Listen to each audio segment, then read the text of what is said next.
자, 오늘은 미래 문학 4단원의 김소울 쌤의 초혼을 수업하겠습니다. 자, 시작할까요? 작품의 설정 취지를 보면 여러분 그 자습서에는 이게 없을 수 있습니다. 여기서 중요한 부분은 여러분 체크를 하시고 자습서나 교과서 한 부분에 따로 필기를 해 놓으시면 될 거예요. 이 작품은 1920년대 대표적인 민족 시인으로 일컬어지는 김소울의 시로 여기 줄거야 됩니다. 사별의 슬픔을 노래하고 있다. 사별이 뭐지요? 예, 대상이 죽었다는 거지. 그 죽음을 노래하고 있다는 걸 의미합니다. 절절하게 노래하고 있다라고 돼 있죠. 절절하게 노래하고 있다는 것은 감정이 드러난다는 겁니다. 그런데 사별이라는 것은 자신이 가장 사랑했던 사람의 죽음이자 또는 혈육의 죽음과 연관 지을 수가 있거든요. 여러분 시험 범위 안에 이번에 들어갈 수도 있고 다음에 이게 연결해서 들어갈 수도 있고 아니면 쌤께서 교과서 외적인 지문을 연계시켜 출제할 수도 있는 부분이 뭐냐면 두 가지가 있습니다. 첫 번째 제망매가가 나오거든요. 교과서에 있을 거예요. 두 번째 정지용 쌤의 은수저가 있습니다. 다시 할게요. 정지용 쌤의 유리창이 있습니다.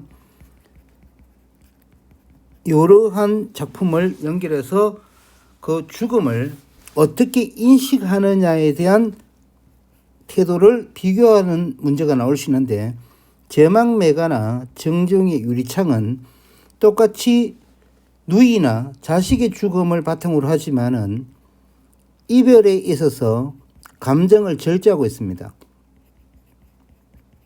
그러나 초는 감정을 드러내고 있으며 드러내는 부분이 두 가지로 봐야 됩니다. 첫 번째, 직접적 제시도 있고요. 이거는 본문을 보면서 할게요. 니은에 감정이입이라는 방법을 사슴이죠. 사용해서 제시하기 때문에 이거는 직접이 아니고 간접적 간접적 제시가 될 수 있어요. 그래서 초는 감정을 드러내되 그것을 직접적 방식과 간접적 방식을 다 사용하고 있다는 것도 확인하시고요. 전통적인 상례의 한 과정인 초혼의식을 소재로 하고 있습니다.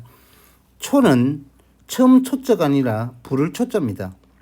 혼을 부른다는 거예요. 여러분 그 장례식에 가본 적이 있죠. 지금 장례를 치르는 방식은요. 일제시대 때 일본의 문화가 들어온 장례 방식이 굉장히 있다고 선생님은 알고 있는데요. 우리의 전통적 그 장례 방식 중에 하나인 초혼의식, 즉 고복의식 같은 경우는요. 현실에서 보기는 힘들어요. 어디서 볼 수 있었느냐 하면은 사극을 보면 임금님이 돌아가시죠. 임금의 죽음을 붕어라고 합니다. 붕어. 그 물고기 이름이 아니에요. 붕어인데 그때 여러분 내관이 지붕에 올라가서 궁궐 지붕에 올라가서 임금의 용포를 들고 하늘을 향해 휘저으며 붕어라고 외치며 소리 지르는 장면을 본 학생이 있을 거예요. 그것이 전통적인 고복 초혼 의식을 말하는데 왜 그런 행동을 하느냐면 죽은 영혼이 다시 현실로 돌아와서 부활하기를 바라는, 그래서 재회의 어떤 욕망을 담고 그의 죽음을 부정하는 어떤 요소로서 작용하는 재례 방식을 말하는 겁니다. 그때 혼을 부르는 소리를 초혼이라고 해요. 자, 초는 사람이 죽었을 때 그 혼을 소리쳐 부르는 일을 말하는데 혼을 소리쳐 부르죠. 죽은 사람이 생시 입던 윗옷을 가지고 지붕에 올라서거나 마당에 서서 왼손으로 옷깃을 잡고 오른손으로 옷의 허리 부분을 잡아 북쪽을 향해, 사람 죽으면 북쪽을 가죠. 아무 동네 아무 복이라고 3번 외치는 의식이다. 또한 망부석 설화에서 활용된 한의 정서가 압축적으로 보여줌으로써 한국 문학의 전통성, 쉽게 말하면 형식적 전통이 아니라 주제의 개성이라고 봐야 됩니다. 그러면 여러분 이 4단원에 제일 먼저 나오는 작품이 하나 있어요. 그 작품이 고조선 시대 때 썼던 공무도화가가 있어요. 이 공무도화가가 님과의 사별을 이 아내가 애달게 노래를 부르며 같이 물에 빠져 죽어버리죠. 이러한 한의 정서를 표출한 작품을 현대시에서 김소월 선생이 주제를 개성해서 전통적 시가의 주제성을 그렇죠, 발전시켰다 이렇게 볼 수 있습니다. 그게 초혼이 가지는 문학사적 특성이기 때문에 그런 식의 연결을 두고 접근하는 게 중요하다고 쌤은 생각을 합니다. 자, 본문을 본격적으로 볼까요? 이 시의 자유시, 서정시는 그냥 넘어가고요. 사별한 임에 대한 간절한 그리움의 정서를 가지고 있고 전통 상례를 개성했고요.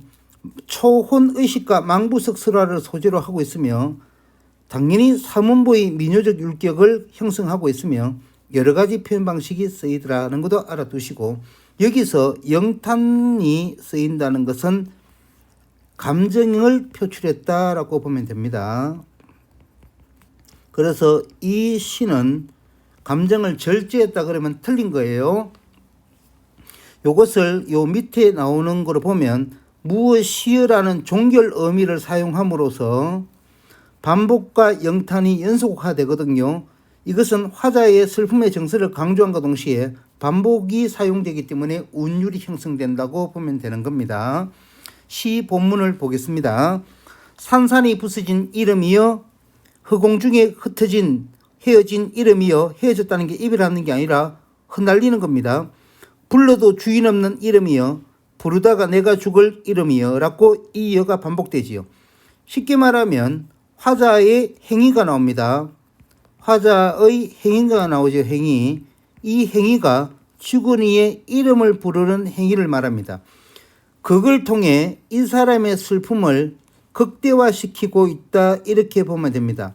뭐를 통해서요? 반복을 통해서요. 요게 바로 영탄의 사용이다 이렇게 보면 되는 겁니다. 그런데 슬프게도 그 소리들은 허공에 흩날려 버리지요. 왜 그럴까요? 밑에서 한 번 더 나오겠지만 이성과 저성의 단절을 말합니다. 다시 합니다. 이성과 저성의 단절을 의미합니다. 이성과 저성이 연결되면 큰일 나죠, 여러분. 심중에 남아있는 말 한마디는 즉 살아있을 때 사랑한다는 말 한마디 제대로 못 했는데 그 말을 하지도 못한 채 님이 죽어버린 거야. 그래서 님에 대한 뭐라고 봐야 되겠죠? 후회, 아쉬움이 들어있다고 봐야 되겠죠. 이러한 시적 화자의 정서의 유사성을 적용할 수 있는 시가 하나 있습니다. CF에서 비교해서 알아야 될 시가 미당 서정주 쌤의 귀촉도라는 시가 있습니다. 예, 요 시가 혹시 비교해서 나오거든요. 이 귀촉도 또한 님에 대한 애달픈 정서를 그렇죠. 아쉬움으로 표현했다고 여러분 판단하면 되는 거고요. 사랑하던 그 사람이여 여기도 이어가 계속 반복됨으로써 화자의 정서를 극대화하고 있다라고 보시고 붉은 해는 서산에 걸려 있다는 것은 저녁이라는 시간성을 나타냅니다. 시에서 여러분 아셔야 될 게요. 시에서 배경의 역할, 쉽게 말하면 시에서의 배경은 세 가지겠죠. 첫 번째 시간, 두 번째 계절, 세 번째는 공간적 배경이에요. 소설에서도 물론 그러한 요소가 주제와 인물의 정서를 대변하는 요소도 나오지만 시에서는 소설보다 더 많이 나옵니다. 그래서 여러분 시를 시험 치거나 공부하실 때 시간이나 계절이나 공간이 나올 때는 반드시 화자의 정서와 또는 주제와 밀접한 관련이 있다고 보시고 비교해서 보는 게 굉장히 좋습니다. 저녁이라는 시간은 소멸의 시간, 즉 해가 기울어가는 시간이지요. 그래서 죽음의 이미지와 예상적 분위기를 극대화시킬 수 있는 거예요. 그래서 화자는 님에 대한 죽음의 슬픔을 뭐로? 저녁이라는 하나의 시간성을 잡아놓고 그 슬픔을 극대화시켰다 이렇게 보면 됩니다. 여기에 사슴의 무리도 슬피 웁니다. 사슴이 우는 게 아니지요. 엄밀히 따지면 님에 대한 죽음의 슬픔을 화자가 드러내는 건데 이것을 자신의 감정이 아닌 자연물의 감정에 의탁해서 표현하기 때문에 감정이입이라고 합니다. 떨어져 나가앉은 산 위에서 왜 화자는 하필이면 떨어져 나가앉은 산 위에서 볼까요? 그러면 이때 떨어져 나가앉다는 것은 연결성이 아니라 분리성, 단절성이 되거든요. 그러면 이 산은 결국 이성과 저성의 단절의 공간이 돼요. 우리나라 시가에서 공무도화가나 여러분 서경별곡, 정지상의 송인 이런 작품에서는 이러한 요소가 물이라는 개념으로 나타납니다. 그래서 물이 가로막고 있기 때문에 나는 님과 만날 수 없다라는 요소로 나오고, 좀 더 심도 있게 공부를 하는 학생 같은 경우는 그 정철의 가사문학 중에서 송민곡이 있어요. 그 송민곡에 나오는 산은 님에 대한 그리움의 정서로 화자가 올라가 버린, 그 님을 보기 위해서 올라간 공간, 그리움의 공간이라고 봐야 되고요. 그때는 단절이라 보면 안 되는 겁니다. 화자가 현재 산 위에 올라서 인과의 거리감을 느끼지요. 왜? 이성과 저성이 단절되어 있기 때문에 고립과 외로움을 더 크게 느끼는 겁니다. 그 위에서 나는 만나지도 못하는 그대 이름을 다시 불러보는 겁니다. 이 부분 확인해서 필기해 두시고요. 서러움에 겹도록 불러보노라. 화자의 심정을 보세요. 직접적으로 표현해지요. 요거는 직접이고요. 서러움이라는 단어를 직접 표현했고요. 여기에서 나오는 붉은 해가 저문 시간에서의 사서면 간접이라고 규정하면 되는 겁니다. 부르는 소리는 자 보세요. 비껴가지만 이렇게 연결시키면 됩니다. 하늘과 땅 사이가 너무나 넓다는 삶과 죽음의 경계감을 의미하는 거지요. 이러한 공간의 경계성을 통해 이성과 저성의 단절 요소를 제시했던 시가, 여러분 박목을 샘의 CF가 적으세요. 박목을 샘의 이별가나 하관이라는 시를 통해서 이성과 저성의 단절적인 의미를 우리는 쉽게 판단할 수 있습니다. 선체로 이 자리에서 동그라미 치시고, 중요합니다. 별 2번 치고요. 돌이 되어도 나오시오. 여러분 박재상이라는 신라의 충신이 왕자를 구하기 위해서 일본으로 갔지만 결국 왕자를 보내고 자신은 거기서 죽음을 맞이했죠.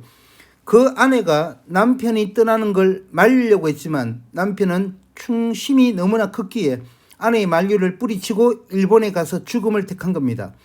그 아내가 남편이 돌아오기를 밤을 새도록 기다리면서 치술령이란 고기 위에서 남편을 애달게 슬퍼하며 기다리다가 돌이 되었다 하지요. 그래서 거기에 나오는 노래가 치술령 곡이 있고, 그걸 바탕으로 만들어진 설화가 망부석설화. 남편을 바라보다가 돌이 되어버린 설화라 해서 망부석설화를 하는데, 여러분 영덕이 있죠. 여러분 그 경상북도 영덕, 쉽게 말하면 대게로 유명한 그 영덕에 가다 보면 장사해수욕장이라고 있어요. 그 장사가 긴 비단을 펼쳐놓은 의미라는 건데요. 박재상의 아내가, 박재상이 아마 거기서 배를 타고 일본으로 갔지 싶어요. 거기서 남편이 떠나는 걸 만류하다가 흐느끼며 엎어서 울었다고 해서 긴 비단을 펼치고 운 아내의 모습이라 해서 그 이름이 장사해수욕장이라고 알고 있습니다. 그 부분이 여러분 망부석설화와 관계되어 있는 부분인데요. 이 망부석설화를 차용함으로써 그리움과 슬픔을 강조하고 있습니다. 돌은 쉽게 말하면 영원성이지요. 돌은 여러분 상실되지 않고 오랜 세월 동안 한 곳에서 고정된 의미로 지키는 거죠. 그렇기 때문에 님에 대한 절개, 님에 대한 그 기다림, 님에 대한 사랑이 변함이 없다는 불변적 요소가 되는 겁니다. 이렇게 알아두시면 됩니다. 불변적 요소로서 적용하기 때문에 님에 대한 그리움이 극대화됐다는 거 보시면 되는 겁니다. 이해됐죠? 이렇게 해버리면 초호는 여러분 내용을 쉽게 이해할 수 있었다. 이래 보시고, 학습활동에서는요. 학습활동에서는 3번 별표 치나 놓고요. 2번 또 별표 치나 놓고요. 이 정도로 보시면 됩니다. 그 다음에 개인을 감정을 읊은 시이지만 됐습니까? 여기서 보편적 정서를 담게 되었다고 나오지요. 그것은 잃어버린 조국으로 해석되어 나라를 잃은 슬픔의 의지를 극대화시킨 보편적 공감의 요소로 외재적 요소, 쉽게 말하면 개인의 시가 아닌 개인이 쓰는 시지만 주제를 개인적인 한 사랑으로 국한시키지 않고 나라를 빼앗긴 시대의 울분으로 성화시켜서 해석할 수도 있다는 것이 외제적 관점으로서의 접근이라는 것도 알아두시면 됩니다. 초는 여기까지 수업을 하고 다음에 또 다른 작품으로 만나도록 하겠습니다. 감사합니다.